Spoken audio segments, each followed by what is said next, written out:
In today's video, I'm going to teach you how to export Airtable to PDF. We'll walk through a clear, reliable way to take what you see in Airtable and turn it into a polished PDF you can share or archive.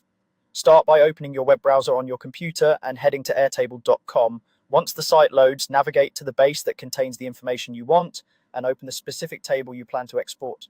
Before you create the PDF, take a moment to prepare exactly what you want to see. Switch to the view that best presents your data, grid for spreadsheets, gallery for card style records, or another view you've set up. Adjust filters, sorting, and hidden fields so only the relevant columns and records appear. This step is important because your PDF will reflect precisely what's on the screen in that view. When your view looks right, open the print dialog by pressing Ctrl+P on Windows or CMD+P on a Mac. A preview window will appear. In the destination or printer section, change the selection to Save as PDF. Different browsers may label this slightly differently, but you're looking for any option that saves to a PDF file instead of sending it to a physical printer.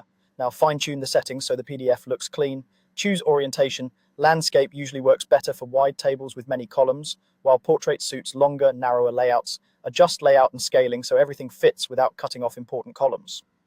If the table is too wide, try reducing the scale a bit or hiding non-essential fields back in the Airtable view, then refresh the preview. Consider margins. Default or narrow often maximizes usable space.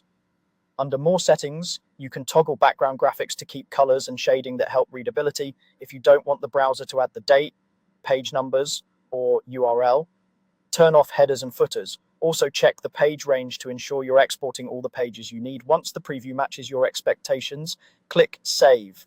Choose a clear location on your computer where you'll find the file later and give it a descriptive name that includes the base or view and the date.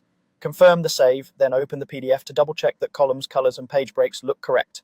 That's it. By preparing the right view, using your browser's print dialog, and dialing in orientation, layout, and scaling, you can quickly export Airtable to a professional-looking PDF ready for sharing or record keeping.